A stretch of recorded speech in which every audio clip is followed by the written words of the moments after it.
فلا أقسم بمواقع النجوم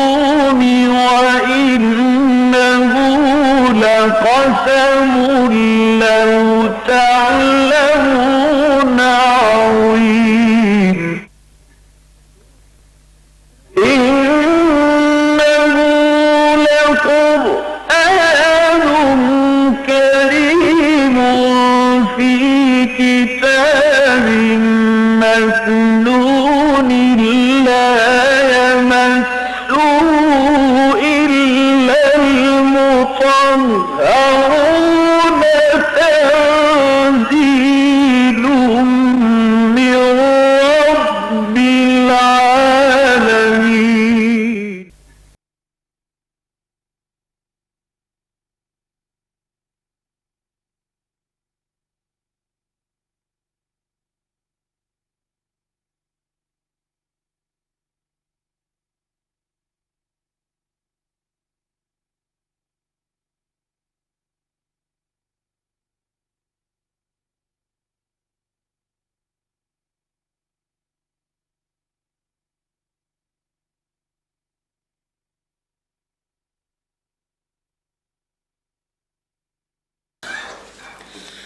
رب اشرح لي صدري ويسر لي امري واحلل عقدة من لساني يفقهوا قولي. اللهم ربنا الهمنا رشدنا واعصمنا من شرور انفسنا. اللهم ارنا الحق حقا وارزقنا اتباعه وارنا الباطل باطلا وارزقنا اجتنابه. اللهم ربنا آنس وحشتنا في قبورنا وارحمنا بالقرآن العظيم. اللهم ارحمنا بالقرآن العظيم. اللهم اجعله لنا إماما ونورا وهدى ورحمة. اللهم ذكرنا منه ما نسينا وعلمنا منه ما جهلنا وارزقنا تلاوته آناء الليل وأطراف النهار واجعله لنا حجة يا رب العالمین آمین. آپ کو معلوم ہے کہ جدید تہذیب کے جو بڑے بڑے فتنے ہیں، مثلاً ایک سیاسی سطح پر فتنہ ہے ساورنٹی آف دی پیپل، خدا کو بے دخل کیا، ساورنٹی آف گاڈ ختم، ساورنٹی آف دی پیپل. یہ سب سے بڑا فتنہ ہے اس دور کا، اللہ کے خلاف سب سے عظیم بغاوت. دوسری بغاوت، دو سب سے زیادہ حرام اشیاء کو معاشی اور اقتصادی نظام کے اندر پرو کر رکھ دیا گیا ہے کہ ان کے بغیر تصور ہی نہیں ہے. اس لیے کہ سود اور جوا یہ دو چیزیں ایسی ہیں کہ جس کے بغیر یہ جتنی بھی جدید جو کیپٹلسٹک اکانومی ہے وہ چلتی نہیں. تیسرا سب سے بڑا فتنہ جو ہے جس کے اوپر کہ اب بہت شدت کے ساتھ جو ہے عالمی سطح پر پروگرام چلایا جا رہا ہے، وہ ہے فیمنزم کے نام پر، یا ویمن لبریشن آف ویمن، عورتوں کو آزاد کرانا، اور یہ کہ ایکویلٹی آف دی سیکسز، ہر اعتبار سے کسی پہلو سے اس کے اندر کوئی فرق نہیں. یہ اس دور کا سب سے عظیم فتنہ ہے، اور دجالیت کے فتنوں میں سب سے بڑھ کر حضور نے فرمایا کہ جو آخری وار ہوگا دجال کا وہ اسی اعتبار سے ہوگا، اور آخر میں جو اس کی پیروی کرنے والے لوگ ہوں گے ان میں اصل میں عورتیں ہوں گی کہ ایک مومن مرد جو ہے اپنی بیوی کو، اپنی بہن کو، بیٹی کو، ماں کو گھروں میں جکڑ کر رکھیں گے، لیکن وہ نکل کر بھاگنے کی کوشش کریں گی گھر سے باہر جا کر، اور دجال کی پیروی کریں گی. اس فتنے سے ہم اس وقت جو ہے پوری شدت کے ساتھ دوچار ہیں. تو آج کا درس جو ہے در حقیقت اس کا عنوان یہ ہے اسلام کا خاندانی نظام اور اس میں مرد کی قوامیت، اس کا فلسفہ کیا ہے. اس اعتبار سے چونکہ اسلام میں ایک اعتدال ہے، بعض اعتبارات سے اسلام تسلیم کرتا ہے کہ مرد اور عورت برابر ہیں، کوئی فرق نہیں. بعض اعتبارات سے ان میں فرق کرتا ہے. جو 6 ارب علماء کا مشترک جو ہے وہ ایک ان کا وہ مضمون ہے، تحریر ہے، اور وہ 6 کے 6 ارب علماء جو ہیں عالم عرب کے، وہ ماڈریٹس میں سے خیال کیے جاتے ہیں. وہ کٹر مسلمان اور بالکل دقیانوسی مسلمانوں میں ان کا شمار نہیں ہے، بلکہ یہ کہ وہ ماڈریٹ قسم کے لوگ ہیں. لیکن وہ مضمون بہت عمدہ ہے، وہ انشاءاللہ جو تازہ شمارہ آئے گا دائے خلافت کا، اس میں اس کو ریپروڈیوس بھی کر دیں گے، اس لیے کہ اس میں بڑی خوبصورتی کے ساتھ، بڑی دلجوئی کے ساتھ، نرم انداز میں، بجائے کرخت لہجہ اور فتوے کی زبان استعمال کرنے کے، خواتین کو بھی اور مردوں کو بھی انہوں نے سمجھانے کی کوشش کی ہے کہ ان پہلوؤں سے اسلام میں مرد اور عورت کی مساوات ہے جو مسلم ہے، لیکن ان پہلوؤں سے بلکہ ایک خوبصورت لفظ انہوں نے استعمال کیا ہے کہ مساوات تو ہے، مشابہت نہیں ہے، ان کے درمیان مشابہت نہیں ہے بلکہ فرق ہے، اور وہ فرق ظاہری ہے، اس کا جسمانی نظام کا فرق ہے، نفسیاتی نظام کا فرق ہے، پورا فرق موجود ہے۔ اس فرق کی بنیاد پر دونوں کو کوئی ایک ہی قسم کے کام سونپ دینا یہ در حقیقت فطرت کے خلاف ایک اقدام ہے۔ تو انہوں نے بڑے ہی نرم انداز میں سمجھانے کی کوشش کی ہے، داعیانہ انداز ہے، مخلصانہ انداز ہے، کوئی کرخت لہجہ نہیں ہے، کوئی فتوے کی زبان نہیں ہے، اگرچہ اس کی وجہ سے میں سمجھتا ہوں کہ معاملہ پورے طور سے واضح ہو کر نہیں آ سکا۔ اس کی میں اب ایک آدھ مثال دے دوں گا انہیں، چونکہ وہ چاہتے ہیں کہ اس طرح نرمی سے بات جو ہے وہ ان لوگوں کی سمجھ میں آ جائے، تو انہوں نے جہاں بھی وہ کرختگی کا پہلو آتا ہے اس کو ذرا کوشش کی ہے کہ اسے کچھ ٹون ڈاؤن کر دیں، تو یہ میرے نزدیک اچھا نہیں ہے، ایک پہلو ہے اس مضمون کے اندر، ہمیں ڈنکے کی چوٹ کہنا چاہیے جو پیچھے اللہ تعالیٰ کی شریعت کا تقاضا ہے، تاہم میرے نزدیک پھر بھی اس ایشو پر ایک عمدہ اور ماڈریٹ تحریر ہے۔ وہ دیکھیے یہ مسئلہ بڑا ٹیڑھا ہے، عورت اور مرد میں کوئی فرق ہے یا نہیں، اور کسی کو کسی پر فضیلت ہے یا نہیں، اس لیے کہ عورت بھی انسان ہے، اور میں بھی گنوا چکا ہوں کہ بعض سی چیزوں میں یہ انسان ہونے کے ناطے عورت اور مرد برابر ہیں، شرف انسانیت عورت اور مرد دونوں کو حاصل ہے۔ وہ آیت بھی ہم پڑھ چکے ہیں سورہ آل عمران کی، بعضکم من بعض، تم میں فرق کیسے ہوگا، تم ایک دوسرے ہی سے تو ہو، ایک ہی باپ کے نطفے سے بیٹا بھی ہے بیٹی بھی ہے، ایک ہی ماں کے رحم میں بیٹے نے بھی پرورش پائی ہے بیٹی نے بھی پائی، فرق کہاں سے آ جائے گا؟ تو تم لوگ جو ہو یقیناً اس اعتبار سے شرف انسانیت میں برابر کے شریک ہو۔ پھر اخلاقی اعتبار سے عورت جو نیکی کمائے گی وہ اسی کے لیے ہوگی، مرد جو نیکی کمائے گا وہ اس کے لیے ہوگا۔ عورت نے کوئی غلط کام کیا اس کا وبال اس پر آئے گا، مرد نے غلط کام کیا اس کا وبال اس پر آئے گا۔ صرف ایک رسالت اور نبوت کا منصب جو بہت کٹھن ذمہ داریوں کا ہوتا ہے وہ اللہ تعالیٰ نے اس صنف ضعیف پر نہیں ڈالا، باقی صدیقیت، شہادت، صالحیت، یہ تمام مقامات جو ہے بلند سے بلند، ولی اللہ اگر مرد ہو سکتا ہے تو ولیت اللہ جو ہے وہ اللہ کی کوئی بندی ہو سکتی ہے۔ حسن بصری اگر بصرہ سے نکلے ہیں تو رابعہ بصریہ بھی بصرہ سے نکلے ہیں۔ اس اعتبار سے بھی، روحانی اعتبار سے بھی اور علمی اعتبار سے، علم کا طلب العلم فریضۃ علی کل مسلم و مسلمۃ، مسلمان عورت پر بھی فرض ہے کہ وہ علم حاصل کرے اور مرد پر بھی فرض ہے۔ تو یہ تمام چیزیں وہ ہیں، تفصیل سے انہوں نے لکھا ہے، زیادہ تفصیل سے کیونکہ میرے پاس تو اتنا وقت نہیں ہے، وہ آپ اس مضمون میں دیکھ لیں گے کہ انہوں نے پہلے وہ ساری باتیں گنوا دی ہیں کہ جس میں مرد اور عورت کو اللہ تعالیٰ نے برابر تسلیم کیا،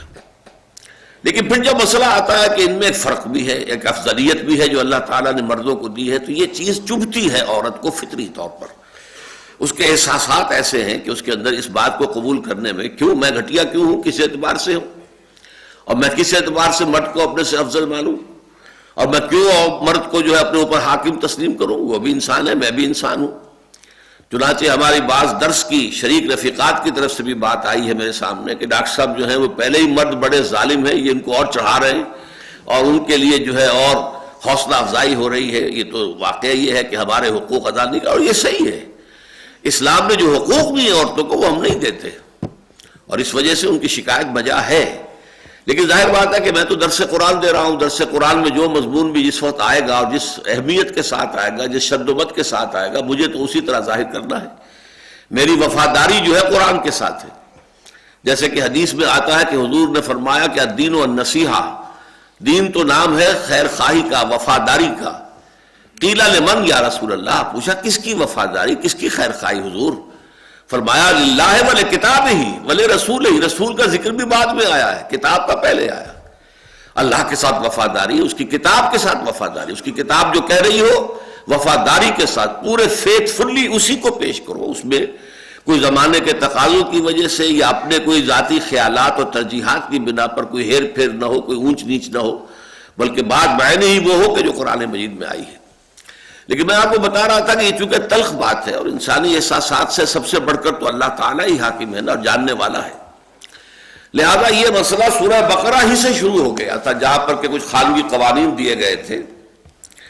اس میں آپ کو یاد ہوگا کہ یہ ایک معاملہ آیا کہ ایک مرد نے اگر طلاق دے دی ہے اور وہ طلاق رجعی ہے، ایک طلاق یا دو طلاقیں، تیسری طلاق کی نوبت نہیں آئی، تو عدت کے دوران مرد کو یہ اختیار حاصل ہے کہ وہ طلاق واپس لے لے اور عورت کو آزاد نہ کرے، اپنے گھر ہی میں رکھے۔ اب اس میں ایک بات ہو سکتی ہے کہ عورت کے سب طلاق دے دی، میں اب اس کے گھر میں بسنے کو تیار نہیں، کیوں دی اس نے طلاق؟ نہیں، آپ کیا حکم آیا تھا؟ وہ بعولتہن احق بردہن فی ذلک ان ارادوا اصلاحا، ان کے شوہر زیادہ حقدار ہے کہ وہ روک لیں اور اپنی طلاق جو ہے اس کو لوٹا دیں اس مدت کے اندر اندر، یعنی وہ مدت جو ہے اس کی، جو ان کی عدت کی مدت ہے اس کے اندر اندر۔ اور یہ بھی بات ہے اگر وہ اصلاح چاہیں، یہ نہیں ہے کہ انہیں ستانے کے لیے اور تنگ کرنے کے لیے کہ اگر یہ میرے گھر سے نکل گئی تو پھر میں کیا اور ستاؤں گا، کیسے ستاؤں گا، وہ اگر نیت خراب ہے تو بات اور ہے، لیکن اس نیت کا معاملہ تو اللہ کا اس بندے کے درمیان ہے، قانون جو ہے وہ نیت سے بحث نہیں کر سکتا۔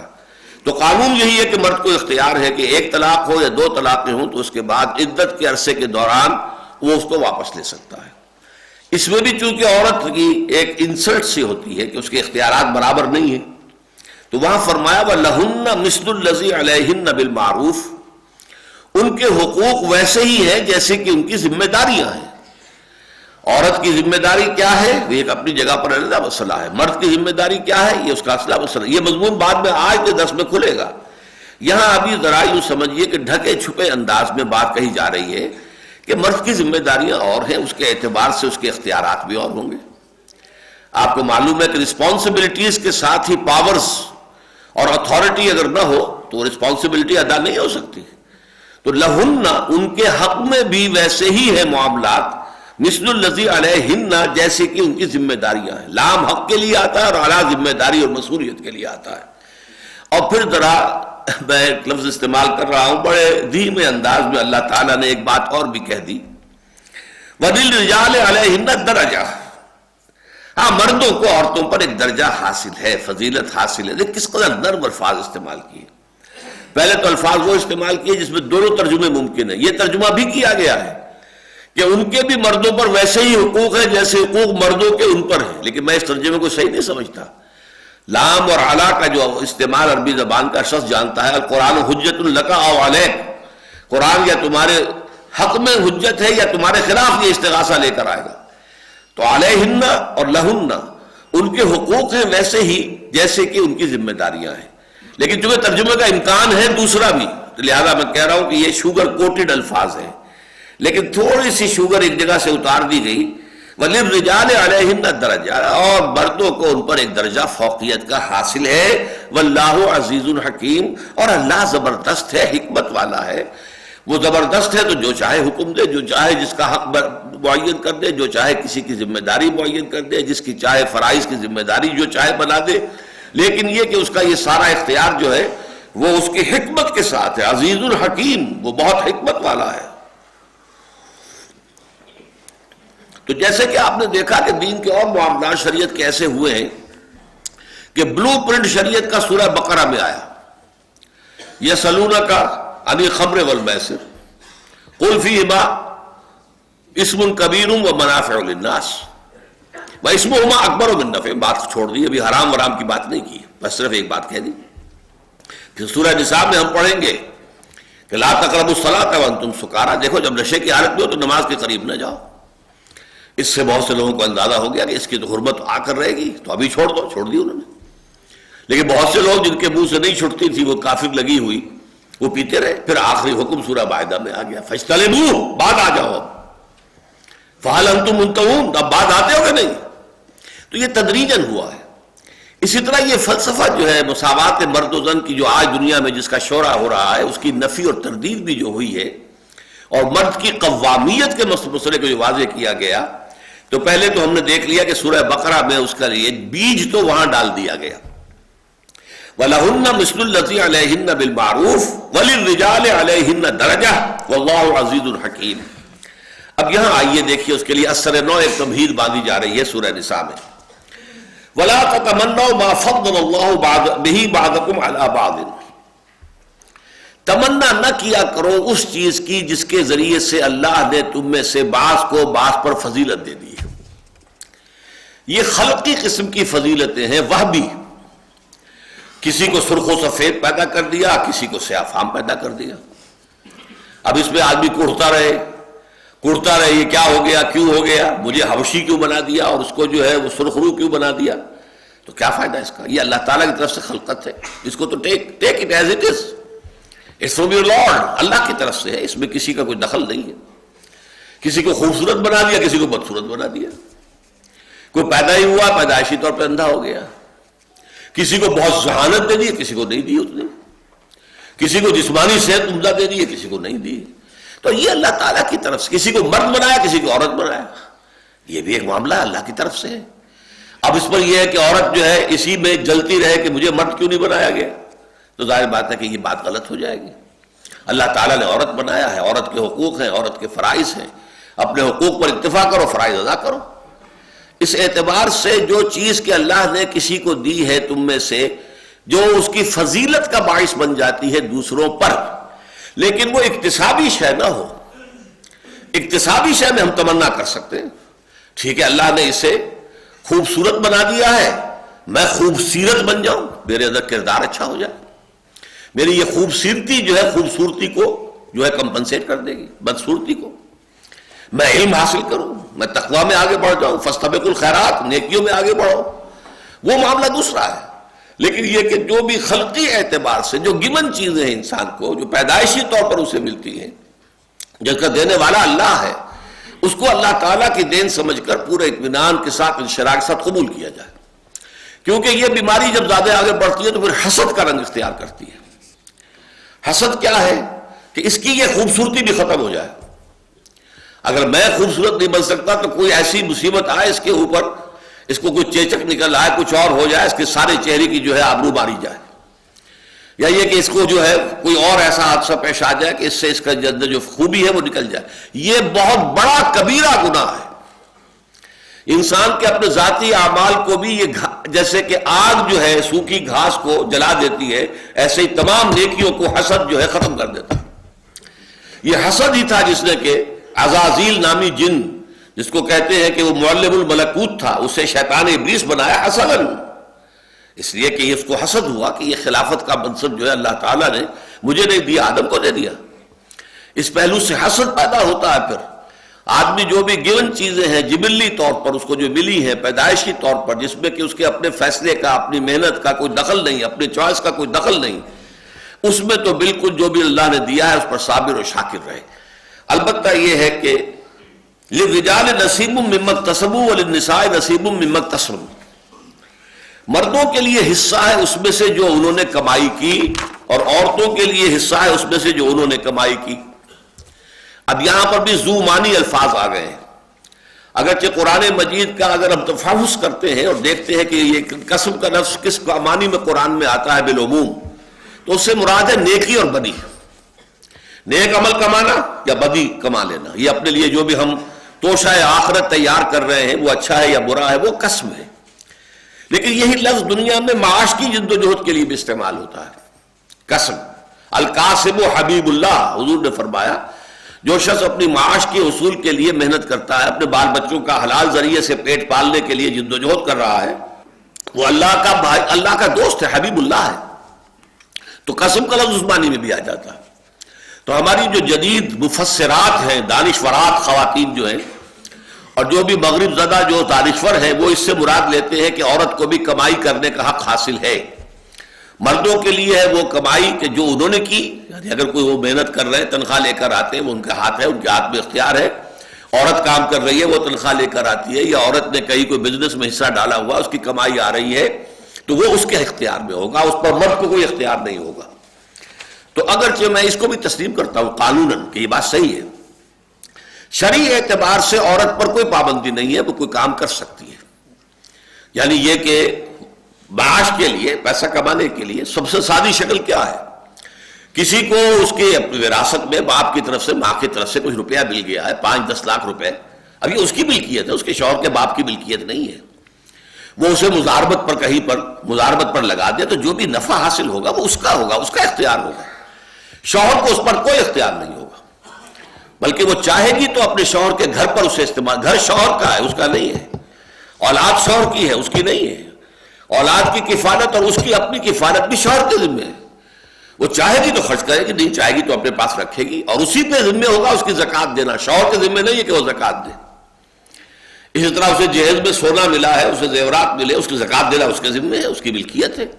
شوہر زبردستی اس سے اس کا زیور نہیں لے سکتا، اسے مجبور نہیں کر سکتا کہ فلاں ضرورت کے لیے یہ زیور بیچ دو، ہمیں مکان بنانا ہے. ہاں عورت تیار ہو جائے، اس کا اختیار ہے، مرضی سے وہ اپنا زیور بیچ کر کہے ٹھیک ہے ہمیں. یہ ان کی حسن معاشرت کے اندر جو بھی کیفیت ہوگی اس سے خود بخود ایڈجسٹ ہو جانے والی چیزیں. لیکن یہ چیز جہاں تک قانونی اعتبار ہے وہ صحیح ہے. لیکن جو اسلام کا جو روح ہے وہ کیا ہے؟ وہ یہ ہے کہ عورت کے اوپر معاش کی ذمہ داری سرے سے نہیں ہے، بلکہ آج دنیا جانتی ہے، ویسٹ کے اندر بھی مانا جاتا ہے کہ سٹے ایٹ ہوم مومز، یہ اصطلاح ہے وہاں کی،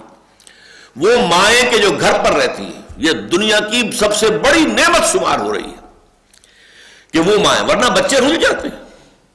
نہ شوہر کا حق ادا ہو سکتا ہے، نہ بچوں کا حق ادا ہو سکتا ہے. صبح سے شام تک عورت کسی کارخانے میں کسی آفس میں کام کر کے آئی ہو تو ایگزاسٹڈ ہوتی ہے. بچے آ گئے 12-1 بجے اسکول سے، اس کے بعد نہ ماں انہیں ملی گھر پر، نہ باپ ملا انہیں. کون ان کو شفقت کے ساتھ ویلکم کہے؟ وہ آئیں گے، چابیاں ان کے پاس بھی ہوں گی، جائیں گے جو چاہیں گے دنگا کریں گے، فساد کریں گے، کھائیں گے پیئیں گے، جنسی اختلاط میں مبتلا ہو جائیں گے. سب کچھ ہو رہا ہے وہاں پہ. کیوں ہو رہا ہے؟ نگرانی کوئی ہے ہی نہیں.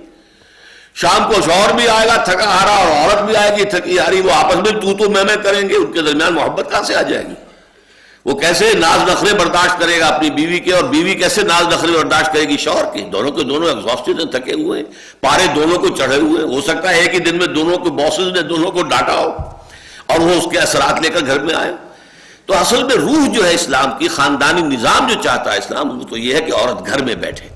اسٹے ایٹ ہوم مومز، وہ مائیں جو گھروں میں رہتی ہیں. صبح بچوں کو تیار کیا، مدرسے بھیجا ہے، اس کے بعد تھوڑا سا ناشتہ واشتہ بھی انہیں کرایا تھا، پھر تھوڑا سا ریلیف مل گیا، 1-آدھا گھنٹہ اس کو آرام کا مل گیا. پھر کھڑی ہوئی، گھر کی دیکھ بھال کی، لنچ کی تیاری کا بندوبست کیا، پھر بچے آ رہے ہیں انہیں کھلا رہی ہے. کس شفقت سے محبت سے کھلائے گی؟ اس لیے کہ ریلیف مل گیا تھا اس کے بعد پھر اسے کچھ تھوڑا سا وقت جو ہے ریلیف کا مل جائے، یا وہ کوئی کپڑے دھوتی ہے، کچھ اور گھر کا کام کرتی ہے. پھر شام کو شوہر آ رہا ہے تو اسے ریسیو کر رہی ہے، مسکراہٹ کے ساتھ ریسیو کر رہی ہے. ہاں اس کے جوتے بھی اتار رہی ہے، جرابیں اتار رہی ہے، کوئی اس میں حرج نہیں ہے. بابی مودت کے لیے یہ چیزیں جو ہے، چونکہ تھکا ہوا آیا ہے، نہ معلوم کیا کن حالات میں وہ دن بھر رہا ہو، تو اس کی سلیس کے لیے. تو پھر یہ جو شکل ہوتی ہے، یہ آئیڈیل نظام ہے خاندانی. لہذا اصل میں اس مضمون میں اس اعتبار سے کمی کی گئی ہے. قانوناً اختیار حاصل ہے، عورت جو ہے جاب کر سکتی، اس میں سطر اور حجاب کے معاملات کو نہیں توڑا جائے گا. پردہ اور حجاب اور سیگریگیشن، عورتوں کے علیحدہ یونٹس بنا دیے جائیں، انڈسٹریل یونٹس، عورتیں وہاں جائیں اور کام کریں. عورتیں ہی سپروائز کر رہی ہوں وہاں پر، عورتیں ہی مینیج کر رہی ہوں، اور ان کے جو ورکنگ آورز ہیں وہ کم رکھے جائیں تاکہ وہ گھریلو ذمہ داریاں بھی ادا کر سکیں. ان کی شفٹ ہی 4 گھنٹے کی رکھیے، آدھی ویجز دیجیے ان کو، 4 گھنٹے کی شفٹ رکھیے بجائے 8 گھنٹے کا، وغیرہ وغیرہ. ویئر دیر از اے ول دیر از اے وے. جب کبھی اختیار ایسے لوگوں کے ہاتھ میں آئے گا جو اسلام کو اس کی روح اور لفظ، لیٹر اینڈ اسپرٹ دونوں میں پریکٹس کرنا چاہیں گے، تو کوئی رکاوٹ نہیں ہوگی کسی بھی اعتبار سے. میں نے ایک دفعہ چیلنج دیا تھا، یہاں کے شعبہ ابلاغیات کے پروفیسر تھے وارث میر صاحب، اور انہوں نے تذکرہ کیا تھا میرے حوالے سے اس زمانے میں، یہ سن 82 83 84 کی باتیں ہیں. تو میں نے ان سے کہا تھا میں آپ کو چیلنج کرتا ہوں کہ آئیے مجھ سے بات کیجئے کہ کہاں رکاوٹ اسلام ڈالتا ہے. میں تو کہتا ہوں سیگریگیشن ہونی چاہیے، بس یہ فرق ہے. ہسپتال میں مردوں کا ہسپتال ہو، مرد مریض، مرد ڈاکٹر، مرد نرس ہو. عورتوں کے ہسپتال میں عورتیں مریض، عورتیں ڈاکٹر، عورتیں نرسیں، بات ختم ہو گئی. عورتیں ہی صفائی کرنے والی ہیں، وہاں مرد صفائی کرنے والے ہو. یہ کانٹیکٹ جو ہے ان دونوں کے مابین، یہ ہے خطرناک. آگ اور پانی کا میل جو ہے وہ خطرناک ہے. بہرحال میں نے عرض کیا کہ للرجال نصیب مما اکتسبوا وللنساء نصیب مما اکتسبن، میں ان کی جو ترجمہ ہے جدید دانشوروں کا وہ بھی قبول کرنے کو تیار ہوں، اگرچہ میں ثابت کر سکتا ہوں کہ یہاں مراد نیکی اور بدی ہے، وہ کمائی نہیں ہے. اس کی وجہ کیا ہے؟ دنیاوی کمائی میں نصیب کہنا جو ہے اس کی کوئی معنی نہیں ہے. آپ کی 5000 تنخواہ تو 5000 ہی لے کر آئیں گے نا آپ، اس میں سے حصہ تو نہیں ہوگا کوئی. اسی طریقے سے کسی کی کمائی جتنی بھی آئی ہے، کسی کے بداربت کے اوپر اس نے رقم دے رکھی تھی خاتون نے، اسے نفع جو آیا ہے وہ پورا کا پورا آئے گا نا، اس میں کمی تو نہیں آئے گی۔ یہ نصیب کا لفظ بتا رہا ہے کہ یہ نیکی اور بدی کا ہے، اس لیے کہ نیکی اور بدی جو ہے وہ مختلف حالات میں کی جاتی ہے۔ کسی وقت نیکی کا درجہ بہت بڑا ہو جاتا ہے جبکہ ناموافق حالات میں کی جائے، اس کا اجر و ثواب بہت ملے گا۔ کسی وقت نیکی ایسے ماحول میں کی جاتی ہے جہاں نیکی کرنا بہت آسان ہے، تو اس کا جو ہے جو اجر و ثواب بھی اسی قدر کم ملے گا۔ پھر یہ کہ ہماری نیتوں کا خلوص اور عدم خلوص بھی اس میں کمی بیشی کرتا ہے۔ ایک نیکی وہ ہے جو بالکل خلوص کے ساتھ کی جا رہی ہے، وہ 100% آپ کو مارکس مل جائے گے۔ ایک یہ کہ کہیں تھوڑی بہت غیر شعوری طور پر کہیں جو ہے ریاکاری بھی اس میں شامل ہو گئی ہے، تو اس کے ظاہر بات ہے کہ پھر اس کے حساب سے نمبر کم ہو جائیں گے، کٹ جائیں گے۔ اگر خالص ریاکاری ہے تو زیرو ہے، لیکن ملغوبہ ہے تو اسی اعتبار سے کمی ہو جائے گی۔ لہذا فرمایا للرجال نصیب مما اکتسبوا، جو کمائیں گے نیکی یا بدی اس میں سے حصہ ملے گا، وللنساء نصیب مما اکتسبن، اور عورتوں کو حصہ ملے گا اس میں سے جو انہوں نے کمایا۔ واسألوا اللہ من فضلہ، یہ بڑا پیارا جملہ آ گیا، تم اللہ سے اس کے فضل کی درخواست کرو۔ تمہیں عورت بنا دیا، نیک بن جاؤ، صالح عورت بن جاؤ۔ میں آپ کو حدیثیں سناؤں گا کہ حضور نے فرمایا خیر الناس امرأۃ، یہ پوری حدیث بعد میں بتاؤں، تمام انسانوں سے بہتر فلاں عورت ہے، وہ عورت کے بعد میں اوصاف میں بیان کروں گا جو حضور نے اوصاف گنا ہے، اس میں مرد اور عورتیں دونوں آ گئی۔ حضرت خدیجہ الکبریٰ کا جو مقام ہوگا آپ سوچئے، کتنے اربوں انسان ہوں گے مسلمان کے جو رشک سے دیکھیں گے حضرت خدیجہ الکبریٰ، حضرت مریم، حضرت آسیہ، ان کے مقامات کو، حضرت عائشہ، حضرت فاطمہ رضی اللہ تعالیٰ عنہ، یہ عورتیں ہی تھیں نا۔ اس لیے اعتبار سے یہ ہے کہ وَاسْأَلُوا اللَّهَ مِنْ فَضْلِهِ، اللہ سے ان کا فضل تلاش کرو۔ فضل جو ہے ہر اعتبار سے ہو سکتا ہے، آپ کے اندر نیکی زیادہ ہو، روحانیت زیادہ ہو، تقوی زیادہ ہو، علم زیادہ ہو، یہ فضیلتیں ہیں، اصل فضیلتیں یہ اکتسابی فضیلتیں ہیں۔ تم اللہ سے ان فضیلتوں کی تمنا کرو، آرزو کرو، خلقی چیزوں کو چھوڑ دو اللہ کے اوپر، جو اس نے مناسب سمجھا تمہارے لیے وہ دیا، جیسا مناسب چاہا وہ فی ای صورت ما شاء رکبک، جس شکل میں بھی چاہا تمہاری ایک تصویر بنا دی اور تمہارے اعضاء اور جوارح کو بنا دیا، تمہارا ایک نقشہ کھینچ دیا، یہ اس کا اختیار ہے۔ فی ای صورت ما شاء رکبک، ترکیب تمہیں جوڑ دیا آپس میں، ناک جو ہے مڈی دی ہے یا کھڑی دی ہے، آنکھیں بڑی دی ہے کہ چھوٹی دی ہے،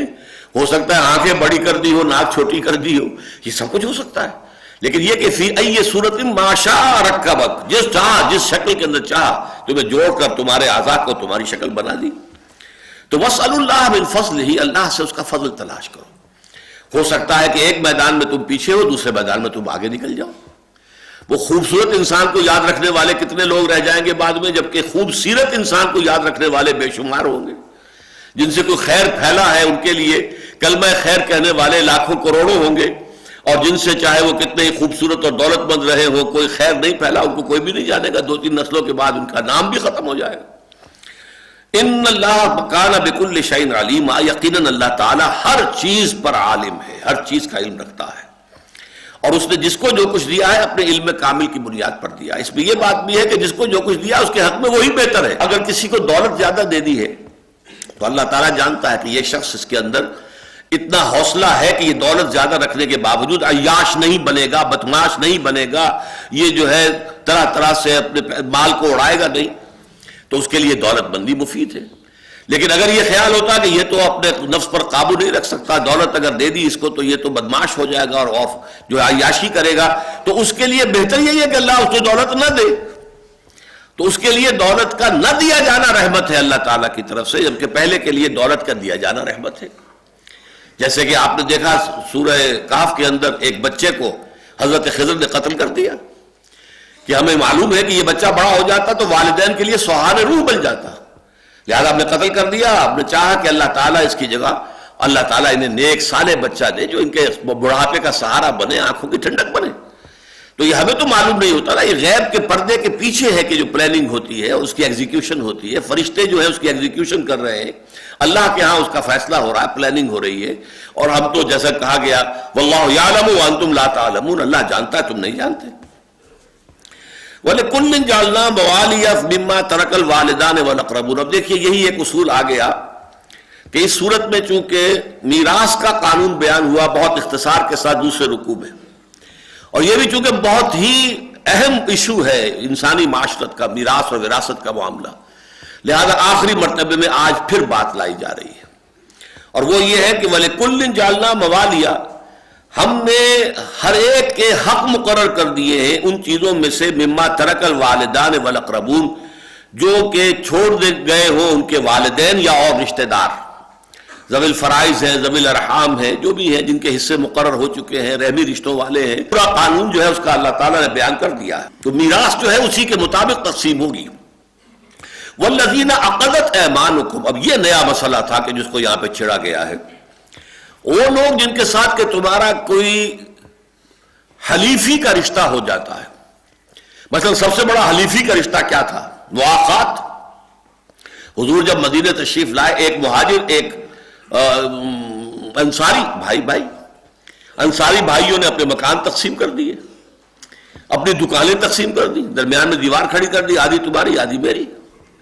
یہاں تک کہ ایک صاحب نے، ان کی 2 بیویاں تھیں، اپنے انصاری اپنے مہاجر بھائی کو لا کر کھڑا کر دیا کہ میری یہ 2 بیویاں، تمہارا چوائس پہلا ہے، تم پسند کر لو تاکہ میں اس کو طلاق دے دوں، تم اس سے شادی کر لو۔ پردے کے احکام اس وقت تک آئے تھے ہی نہیں، پردہ تھا ہی نہیں عرب کے اندر، وہ تو بعد میں آئے ہیں، وہ تو کہیں جا کر سن 5 میں 6 میں آئے ہیں، سورہ نساء میں آئے ہیں، سورہ نور میں آئے ہیں اور سورہ احزاب میں آئے، اس وقت تک پردہ تھا ہی نہیں، اس حد تک مواخات تھی۔ تو اسی لیے وراثت کے ضمن میں بھی جو ابتدائی بات آئی تھی وہ سورہ بقرہ میں آئی تھی کہ تم پر لکھا گیا ہے کتب علیکم اذا حضر احدکم الموت الوصیۃ للوالدین والاقربین، وصیت کیے بغیر مت مرا کرو، وصیت کیا کرو، اس لیے کہ ابھی قانون وراثت تھا نہیں، یہ نہ ہو کہ بڑا بیٹا ساری وراثت پر قابض ہو کر بیٹھ جائے اور نہ والدین کو، بوڑھے والدین کو کچھ ملے، نہ یہ کہ بچوں کو، چھوٹے بچوں کو کچھ ملے، نہ عورتوں کو، بیوی کو کچھ ملے، لہذا وہاں پر کہا وصیت کر کے جایا کرو۔ اسی وقت یہ حکم بھی دیا گیا تھا کہ جن کے ساتھ تمہارے کوئی حلیفانہ تعلقات ہیں انہیں بھی چھٹے حصے کی حد تک، یہ قرآن میں تو نہیں ہے، احادیث سے معلوم ہوتا ہے کہ انہیں چھٹے حصے کی حد تک جو ہے 1/6 وراثت میں سے دے دیا جائے گا، لیکن یہاں اب آ کر اس کو بالکل ختم کیا جا رہا ہے۔ وَأُولُو الْأَرْحَامِ بَعْضُهُمْ أَوْلَىٰ بِبَعْضٍ فِي كِتَابِ اللَّهِ، یہ آیت اس سے پہلے نازل ہو چکی ہے کہ جہاں تک کہ وراثت کا تعلق ہے اولو الارحام کے مابین ہے، یہ جو بھی رشتے ہیں، منہ بولا بھائی ہے، تمہارا کسی کے ساتھ بڑا معاہدہ ہے، حلیفانہ معاہدہ ہے، تو اس کی 2 شکلیں ہیں، یا تو اپنی زندگی میں جو کچھ ہبہ کرنا چاہو، ہدیہ کرنا چاہو کر سکتے ہو، تمہارے اوپر کوئی پابندی نہیں، جب تک زندہ ہو اپنے مال میں سے جو چاہو ہبہ کرو، جو چاہو ہدیہ کر دو، لیکن مرنے کے بعد تمہارا حق صرف ہے تہائی کے اندر، تہائی کی وصیت کر سکتے ہو کہ میرے فلاں منہ بولا بھائی تھا، اس کے لیے یہ تہائی حصہ میں دے رہا ہوں، میں لکھ رہا ہوں، یہ وصیت ہو سکتی ہے، لیکن اگر ایسی کوئی وصیت نہیں ہے تو پھر اب وراثت میں ان کا کوئی حصہ نہیں ہوگا، وراثت تو انہی میں تقسیم ہوگی جو اولو الارحام ہیں، ذوی الفرائض ہیں، جو ان کا جن قرآن مجید نے ذکر کر دیا ہے۔ والذین عقدت ایمانکم فآتوہم نصیبہم ان اللہ کان علی کل شیء شہیدا، یقیناً اللہ تعالی ہر چیز پر شہید ہے، گواہ ہے۔ اب آئی ہے وہ سخت ترین جو کڑوی گولی ہے، الرجال قوامون علی النساء، مرد عورتوں پر حاکم ہے۔ قوام کے لفظ کو سمجھ لیجئے، قام یقوم، کھڑا ہونا، قوام پوری طاقت سے کھڑا ہونے والا، وہ قوام کا لفظ بھی ہے، قیام کا لفظ بھی ہے، قیم بھی ہے۔ قیم کا لفظ آپ نے سنا ہوگا، جماعت اسلامی میں سیکرٹری کو قیم کہا کرتے تھے، اب تو زیادہ لفظ جو ہے سیکرٹری جنرل چل رہا ہے، قیم یعنی اس نظام کو قائم رکھنے والا۔ اس کا مطلب کیا ہے؟ کسی بھی ادارے کا ایک قیم ہوتا ہے کہ جو اس کا ذمہ دار ہے، اصل مسئول ہے، اور اس کے پاس اختیارات بھی ہوتے ہیں، وہ ایک طرح کی حکمرانی ہے، اسے اختیار حاصل ہے، وہ جو فیصلہ کرے گا وہ نافذ ہو جائے گا۔ تو الرجال قوامون علی النساء، یہ ہے وہ فرق کہ خاندانی نظام کے اندر جب ایک مرد اور ایک عورت آپس میں ایک شوہر اور بیوی کی حیثیت سے معاہدہ کرتے ہیں، یہاں اب آ کر ان کی مساوات ختم ہو گئی۔ اب بیوی تابع ہے شوہر کے، اسے شوہر کا حکم ماننا ہے، ہاں معصیت کا حکم دے گا تو نہیں مانیں گی، اللہ تعالیٰ کے حکم کی خلاف ورزی کر رہا ہے نہیں مانیں گی۔ لا طاعۃ لمخلوق فی معصیت الخالق، کسی مخلوق میں سے کسی کی اطاعت نہیں ہو سکتی جس میں کہ خالق کی معصیت لازم آ رہی ہے، لہذا اللہ کے احکام کے خلاف تو اطاعت نہیں ہے، لیکن اس کے اندر اندر اطاعت کرنی پڑے۔ مشورہ دو، اس لیے کہ یہ بھی کہا گیا ہے کہ عاشروہن بالمعروف، ابھی ہم پڑھ چکے ہیں سورہ نساء میں،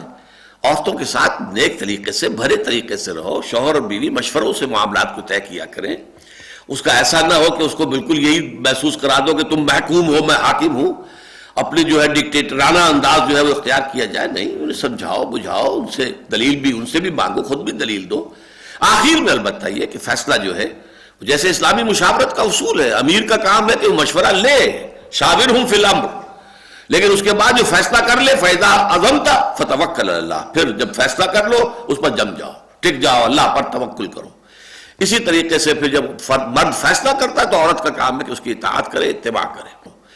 اسی طرح فرمایا گیا ہے کہ ان تراضٍ منہما وتشاور، یہ بھی سورہ بقرہ کے اندر الفاظ آئے ہیں کہ یہ دونوں شوہر اور بیوی جو ہیں آپس میں اگر طلاق کا معاملہ ہو گیا ہے تو بچے کو کون دودھ پلائے گا، پلوائیں گے کہ نہیں پلوائیں گے، یا کیا اس کی اجرت ہوگی، اگر ماں مطلقہ جو ہے وہی دودھ پلائے تو اسے کیا دینا ہوگا، وغیرہ وغیرہ، یہ سارے امور باہمی مشاورت سے اور باہمی رضامندی سے طے کرو۔ یعنی اگر ساتھ رہ رہے ہو تب بھی خوبصورتی سے رہو، عاشروہن بالمعروف، ان کے ساتھ حسن معاشرت کا معاملہ کرو، علیحدگی ہو رہی ہے تو وہ بھی خوبصورتی سے ہونی چاہیے، اس میں بھی جو بھی معاملات ہیں بڑے عمدہ پیرائے پر طے ہو جائے۔ تو فرمایا الرجال قوامون علی النساء، مرد جو ہے عورتوں پر حاکم ہے،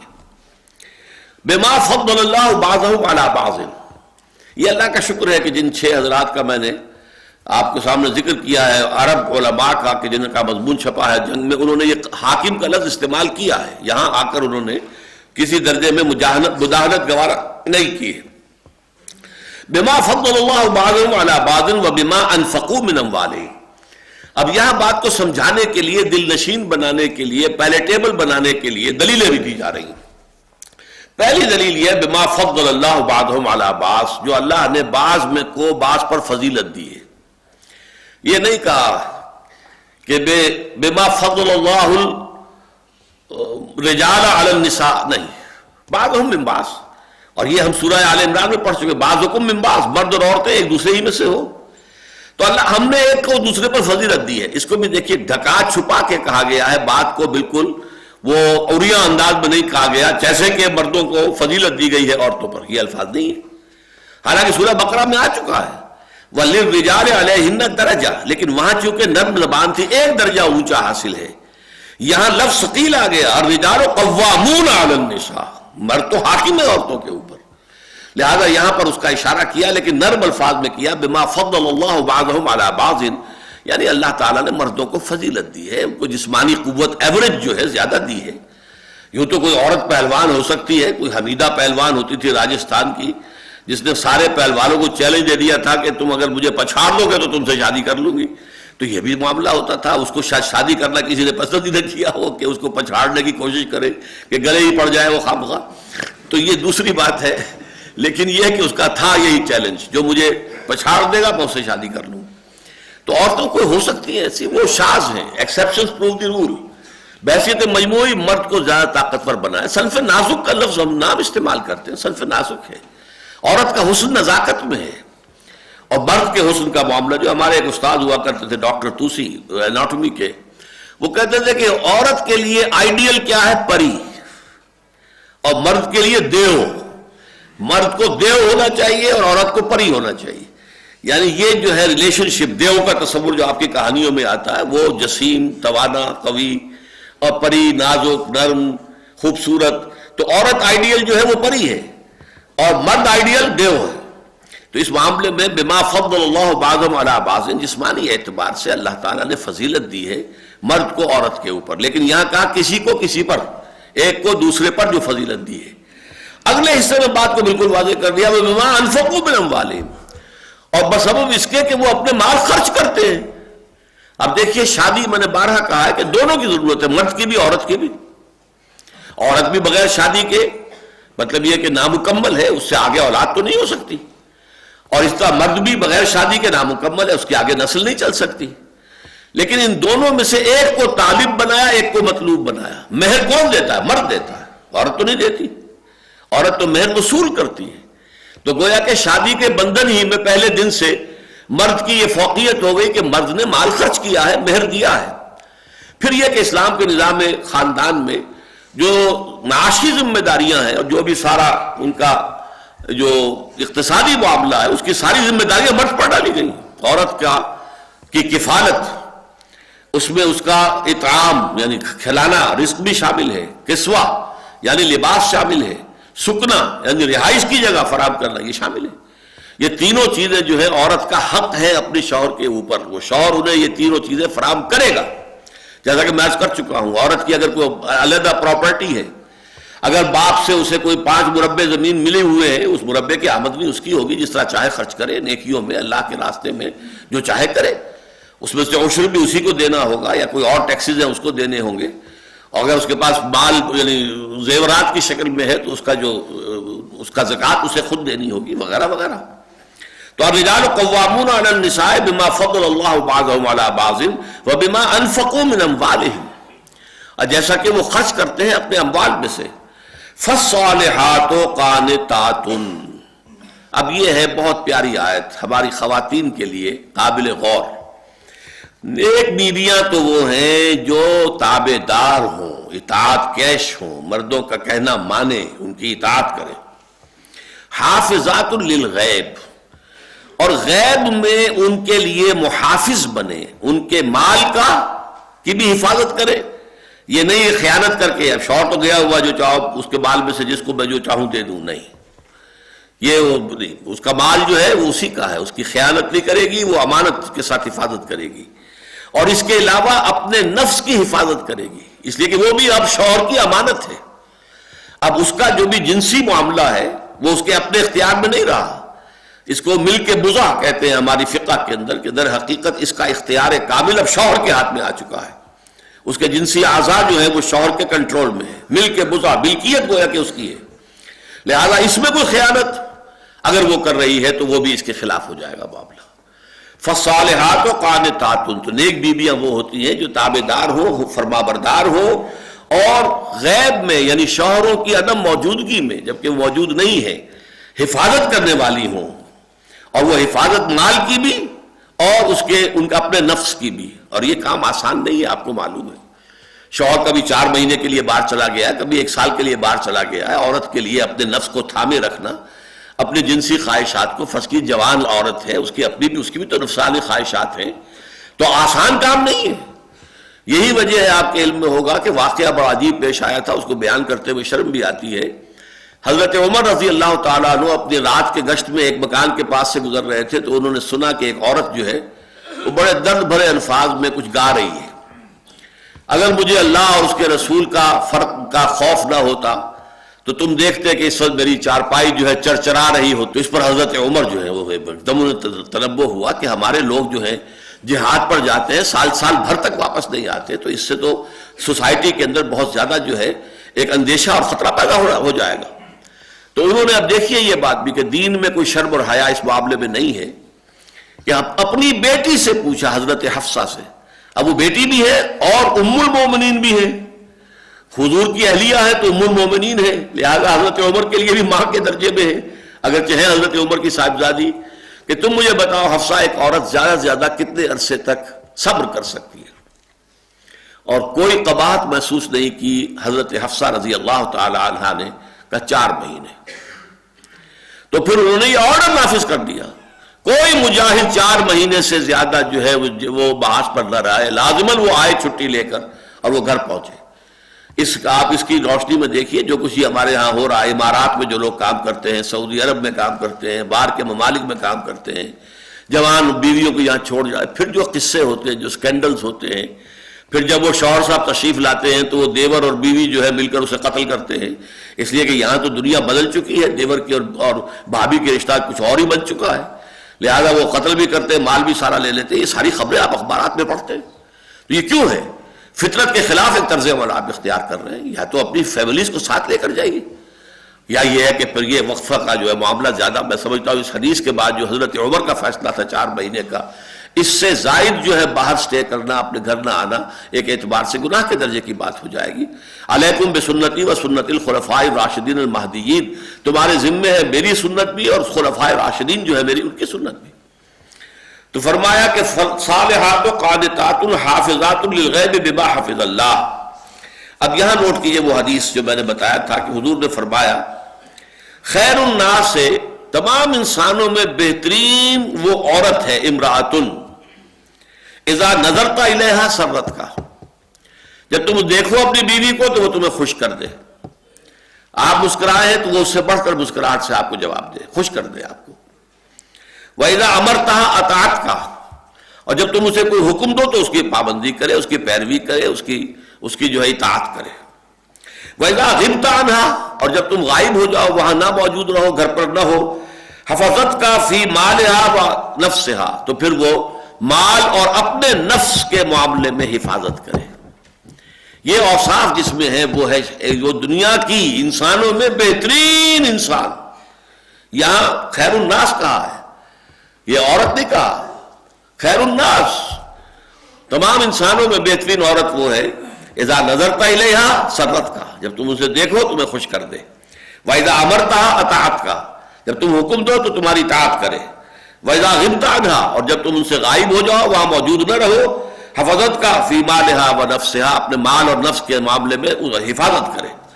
اور چونکہ یہ چیز آسان نہیں ہے لہذا آگے الفاظ استعمال کر دیے بما حفظ اللہ،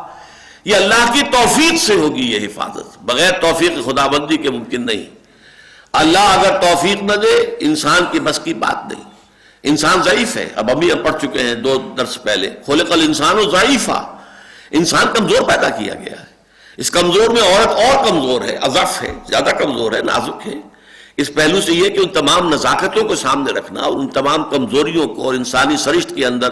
جو خلا ہے ان کو اگر ملحوظ نہ رکھا جائے ایک نظام معاشرت میں، خاندانی نظام میں، تو اس سے جو ہے فساد پھیلتا ہے۔ بما حفظ اللہ، لیکن یہ بھی نہ سمجھو تم صرف اپنی طاقت کے بل پر یہ کر لو گی، اس کے لیے اللہ تعالیٰ کی توفیق مانگو۔ بما حفظ اللہ، اللہ تعالیٰ تمہیں اس کی توفیق دے کہ تم اس پر قائم رہ سکو۔ واللاتی تخافون نشوزہن، اور وہ عورتیں کہ جن کے بارے میں تمہیں اندیشہ ہو جائے ان کی سرکشی کا۔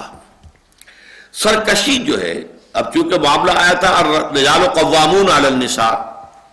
عورت ضدن ہے، نہیں مانتی، میں تو نہیں مانتی، میں نہیں کرنے کو تیار، یہ کام، یہ روش اختیار ہو جائے۔ واللاتی تخافون نشوزہن،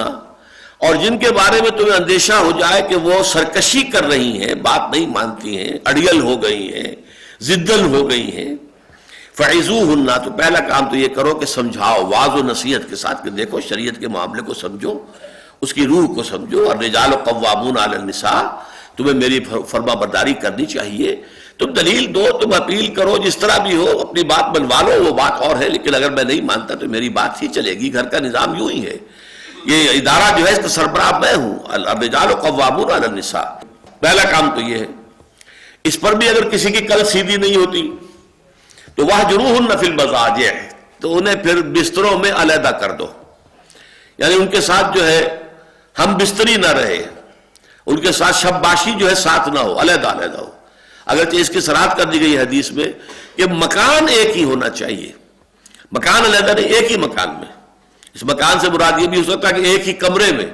اس کی چارپائی بستر علیحدہ، تمہاری چارپائی تمہارا بستر علیحدہ، یا یہ کہ ایک مکان ہے تو اس کے اندر ایک کمرے کے اندر وہ ہے تو دوسرے کمرے میں شوہر ہے، لیکن یہ گھر سے نکالنے کی اجازت نہیں ہے، اس لیے کہ اس میں تو پھر بہتری کے بجائے خرابی کا زیادہ اندیشہ ہوگا۔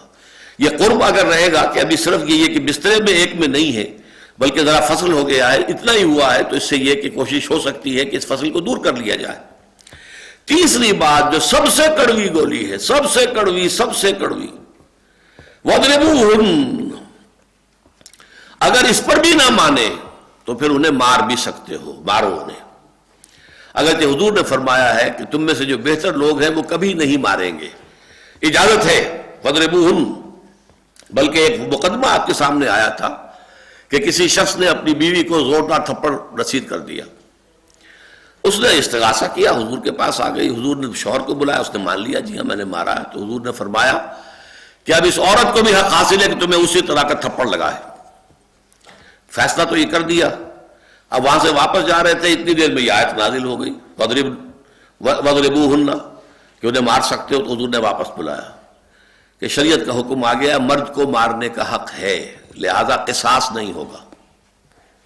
آپ نے اپنا پہلا فیصلہ واپس لے لیا، اس تھپڑ کا جوابی تھپڑ جو ہے وہ عورت رسید نہیں کرے گی، اس لیے کہ آیت اتر آئی ہے اللہ تعالیٰ کی طرف سے ایک اجازت دی گئی ہے بدرجہ آخر تنگ آمد بجنگ آمد، اگر وہ عورت کسی طرح سیدھی نہیں ہو رہی ہے، اس کی کل جو ہے ٹیڑھی کی ٹیڑھی ہے، اس کی ضد اور اس کی ہٹ دھرمی اور یہ جو عدم تعاون ترک موالات کا معاملہ چل رہا ہے، گھر کی زندگی جو ہے وہ گویا کہ اب جہنم کا نمونہ بن گئی ہے، تو ایک آخری درجے میں مارا بھی جا سکتا ہے۔ لیکن اس مار میں دو قیدیں ہیں جو حضور نے لگائی ہیں، چہرے پر تھپڑ نہیں مارا جائے گا، اور نمبر دو یہ ہے کہ باقی جسم پر بھی ایسی مار نہ ہو کہ جس کے نشان رہ جائیں یا جس سے کوئی ہڈی ٹوٹ جائے، بس یہ ایک علامتی مار جو ہے اس طرح کا مسئلہ ہے، اس کے اندر اس سے زیادہ تجاوز کرنے کی اجازت نہیں ہے، لیکن یہ مارنے کی اجازت ہے۔ فَإِنْ أَطَعْنَكُمْ، اب اگر وہ ان تین میں سے کسی بھی سٹیج پر آ کر تمہاری اطاعت قبول کر لیں، اپنے رویے کو درست کر لیں، اپنی طرز عمل کو صحیح کر لیں، فَلَا تَبْغُوا عَلَيْهِنَّ سَبِيلًا، تو اب خام خواہ ان کے اوپر ظلم کرنے کے لیے، زیادتی کرنے کے لیے، ستانے کے لیے جو ہے بہانے مت تراشو۔ یعنی پچھلی جو دل کے اندر جو گرد جمع ہو گئی تھی، دل میں جو بغض جمع ہو گیا تھا ان کے سابقہ طرز، یہ اب اس کا اثر نہیں ہونا چاہیے تمہارے طرز عمل میں۔ انہوں نے اپنی روش بدل لی، تم ان سے 10 ہاتھ آگے بڑھ کر اپنی روش کو بدلو۔ ان اللہ کان علیما کبیرا، علی کبیرا، یقیناً اللہ تعالیٰ بہت بلند ہے اور بہت بڑا ہے۔ اللہ کے احکام کو ہلکا نہ سمجھو، چھوٹا نہ سمجھو۔ اللہ تعالیٰ کے ہر حکم کے اندر حکمت ہے، مصلحت ہے، لہذا عورتوں کو بھی اس کو ٹھنڈے دل کے ساتھ برداشت کرنا چاہیے، اس لیے کہ انہیں بھی معلوم ہے کہ بچوں کی گوشمالی کبھی کرنی پڑتی ہے، بچوں کو کبھی مارنا بھی پڑتا ہے۔ تو جس طریقے سے کہ عورت کو کہا گیا ہے وہ ذمہ دار ہے، وہ بچوں کے لیے اور اپنے شوہر کے گھر پر ذمہ دار ہے، مسئولیت ہے، تو وہ بچوں کو مار سکتی ہے تعدیباً۔ اسی طرح شوہر جو ہے وہ اس کے اوپر حاکم ہے، الرجال قوامون علی النساء، لہذا ضرورت اگر انتہائی درجے کی ہو تو اس کو بھی اجازت دی گئی ہے، لیکن یہ نہیں کہ انتقاماً ہو اور غصے میں لال ببو کے ہو کر ہو، بلکہ یہ کہ یہ ٹھنڈے دل کے ساتھ سوچی سمجھتے کیلکولیٹڈ قسم کا معاملہ کہ اس کے اندر اب اس کے سوا چارہ کار نہیں ہے تو وہ اختیار کیا جائے۔ وَإِنْ خِفْتُمْ شِقَاقَ بَيْنِهِمَا، اب اس سلسلے کا آخری حکم ہے، اگر تمہیں اندیشہ ہو جائے کہ ان کے درمیان تو زدم زدہ پیدا ہو گئی ہے، نہ مرد ہٹنے کو تیار نہ عورت ہٹنے کو تیار، اب ان کے درمیان حسن معاشرت کا معاملہ ممکن نہیں رہا، تو کیا کرو؟ فَبَعْثُوا حَكَمًا مِّنْ أَهْلِهِ وَحَكَمًا مِّنْ أَهْلِهَا، تو اب مقرر کر لو ایک حکم اس مرد کے خاندان میں سے اور دوسرا حکم بیوی کے خاندان میں سے۔ اب حکم کا لفظ خود بتا رہا ہے، ان میں صلاحیت ہونی چاہیے فیصلہ کرنے کی، اصابت رائے ہونی چاہیے، اور دونوں کا کوئی جھگڑا نہیں ہونا چاہیے، ان دونوں میں فریقوں میں سے کسی کے ساتھ کوئی گرج نہ ہو۔ تو حکم جو ہے 2 مقرر کر لو، ایک مرد کے خاندان سے، ایک عورت کے خاندان سے۔ ان یریدا اصلاحا، اگر وہ دونوں چاہیں گے کہ اصلاح ہو جائے، یوفق اللہ بینہما، تو اللہ تعالیٰ ان دونوں کے مابین توفیق پیدا کر دے گا، مزاجوں کے اندر جو ہے جمعیت پیدا کر دے گا، موافقت پیدا کر دے گا۔ اس میں ذرا پھیر ہے، یہ جو ضمائر ہیں، ان یریدا اصلاحا، اگر وہ دونوں حکم چاہتے ہوں گے کہ اصلاح ہی ہو جائے، خلوص کے ساتھ چاہیں گے دونوں کے دونوں، تو یوفق اللہ بینہما، تو اللہ تعالیٰ ان دونوں کی رائے میں موافقت پیدا کر دے گا۔ یہ نہیں ہے کہ وہ حکم وہ اپنی بات پر اڑا رہے شوہر کی طرف سے، اور یہ حکم اڑا رہے اپنی بیوی، اپنی جو عورت ہے اس کی بیوی اس کی طرف سے، نہیں یہی موقف صحیح ہے، نہیں یہی تو جھگڑا وہیں کا وہیں رہا، وہ تو معاملہ پھر طے نہیں ہوا۔ نہیں، بلکہ اللہ تعالیٰ اگر وہ دونوں دل سے اس بات کے خواہش مند ہوں گے کہ ان میں مصالحت ہو جائے، کوئی حکم ایک فیصلہ ہو جائے، راضی نامہ ہو جائے، تو اللہ تعالیٰ ان دونوں کے اندر آپس میں، ان حکمین کے اندر موافقت پیدا کر دے گا۔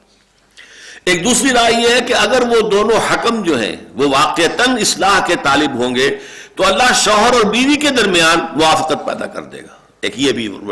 اس لیے کہ ضمائر ہیں، ضمائر میں تو جس کے جانے کا امکان ہے وہ سارے ہمیں کھنگالنے پڑیں گے۔ اور تیسرا بہت خوبصورت مفہوم جو ہے وہ یہ کہ اگر وہ دونوں یعنی میاں بیوی وہ اگر اصلاح کے خواہش مند ہوں گے، یعنی ایسا ہو جاتا ہے نفسیاتی طور پر، اگرچہ میں بھی اڑا ہوا ہوں وہ بھی اڑی ہوئی ہے، لیکن دل سے میں بھی چاہتا ہوں کہ اصلاح ہو جائے، لیکن میں ہیٹا کیوں ہوں، میں کمزور کیوں پڑوں، میں اپنی بات کو نیچے کیوں ڈالوں؟ اسی طرح وہ بیوی یہ کہہ رہی ہو کہ جب ہو تو جانی چاہیے، وہ صالحی ہو جانی چاہیے، گھر کو اجاڑنا تو نہیں ہے، لیکن میں کیوں، میں اس سے کوئی کمتر تھوڑا ہی ہوں، وہ جھکے، یہ زدم زدہ جو ہے، حالانکہ دونوں کے دل میں خواہش موجود ہے کہ ملاپ ہو، ٹھیک ہو جائے معاملہ، لیکن بسا اوقات بات آرگیومنٹ میں، دلیل میں، مناظرے میں اتنی آگے بڑھ جاتی ہے کہ آپس میں مصالحت نہیں ہو سکتی. تو درمیان میں اگر وہ دو آدمی آ جائیں گے تو ان کے ذریعے سے مصالحت آسان ہو جائے گی. اگر شوہر اور بیوی کے اندر مصالحت کا ارادہ ہوگا تو اللہ تعالیٰ ان کے درمیان موافقت پیدا کر دے گا. اب اس موضوع کی آخری بات وہ ہے جو اس سے پہلے ہم پڑھ چکے ہیں، لیکن آج پھر میں یہ جو تھا یہ تو عورتوں کا نشوز مردوں کے خلاف، لیکن ایک شکل وہ تھی جو ہم پڑھ چکے ہیں، وَإِنِ امْرَأَةٌ خَافَتْ مِنْ بَعْلِهَا نُشُوزًا. اگر کسی عورت کو یہ اندیشہ ہو جائے کہ شوہر جو ہے وہ زیادتی کرنے پر تلا ہوا ہے، مجھے پریشان کرنے پر تلا ہوا ہے، وہ مجھ پر زیادتی کرنے کا فیصلہ کیے بیٹھا ہے، تو ان کے لیے بھی فیصلہ کیا گیا. یہ میں پڑھ چکا ہوں، اس لیے میں صرف اشارہ کر رہا ہوں کہ یہ جو آیات ہیں 128 سے لے کر اور 130 تک اسی سورہ مبارکہ کی استدراک کی حیثیت سے آئی ہیں.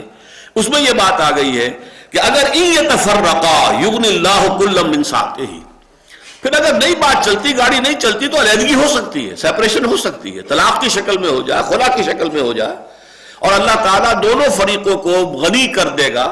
اور اس اپنی وسعت سے، اپنے اندر جو اللہ تعالیٰ کے اختیارات ہیں، اپنے فضل سے اس عورت کو بھی کوئی بہتر شوہر عطا فرما دے گا، اس مرد کو بھی کوئی بہتر عورت عطا کر دے گا، بیوی عطا کر دے گا. تو یہ اس سلسلے کی چونکہ آخری بات تھی، اگرچہ ہم اسے پہلے پڑھ چکے ہیں، میں نے اس کا صرف اعادہ کرنا مناسب سمجھا. بارک اللہ لی ولکم فی القرآن العظیم ونفعنی وإیاکم بالآیات والذکر الحکیم.